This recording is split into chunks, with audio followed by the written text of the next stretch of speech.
Hi friends, ఏ అడవుడి లేకుండా దోసకాయ పచ్చడి చేసుకుందాం రండి. పచ్చడి ముక్కలు పెళ్ళిళ్ళలో వాటిలో ఇచ్చేవాడు కదా. దోసకాయ కోసి సగం సగం కొంచెం పెద్ద ముక్కలు ఉంచుకొని దాంట్లోకి ఒక 5-6 పచ్చిమిరపకాయలు, మీరు ఎంత తింటారో కారం అంత వేసుకోండి. దాంట్లోనే కొంచెం సాల్ట్ వేసుకోవాలి. మిక్సీ జార్లో 5-6 పచ్చిమిరపకాయలు వేసుకొని దాంట్లో కొంచెం సాల్ట్ వేసుకొని దాంట్లో కొంచెం పసుపు, కొంచెం చింతపండు చింతపండు ఒక 5-6 రెబ్బలు, ఎల్లిపాయలు. చాలా బాగుంటుందండి దోసకాయ పచ్చడి ముక్కలు అలా చేసుకుంటే. అదిగోండి చింతపండు అంతా, ఒక నిమ్మకాయ అంతా, ఒక పెద్ద నిమ్మకాయ అంతా.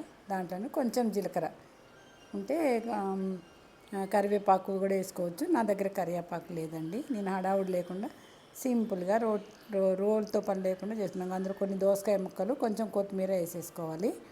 ఎందుకంటే గ్రేవీ రావడానికి వేసుకుంటే మంచి గ్రేవీ లాగా వస్తుంది అన్నమాట. చూసారా, కొంచెం కొత్తిమీర. దాన్ని మళ్ళీ ఒకసారి మిక్సీ మెత్తగా తిప్పుకొని అక్కడ పక్కన పెట్టుకోవాలన్నమాట. ఓకేనా ఫ్రెండ్స్?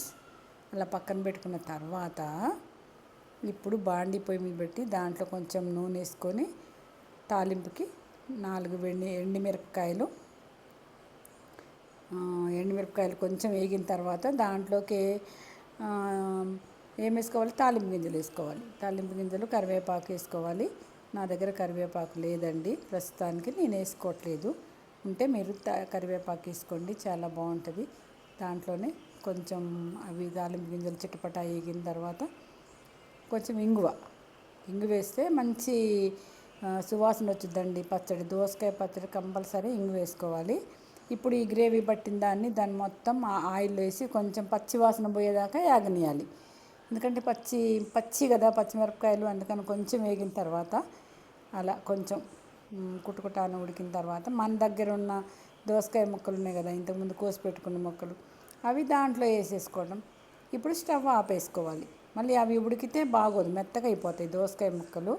అందుకని వెంటనే స్టవ్ ఆపేసి ఇంకా స్టవ్ కట్టేసి మనం తినడమే, అంతేగా. ఏం లేదు, 2 నిమిషాల్లో అయిపోద్ది. నచ్చితే లైక్ చేయండి, షేర్ చేయండి, సబ్స్క్రైబ్ చేసుకోండి. ఒకసారి చేసుకొని తినండి.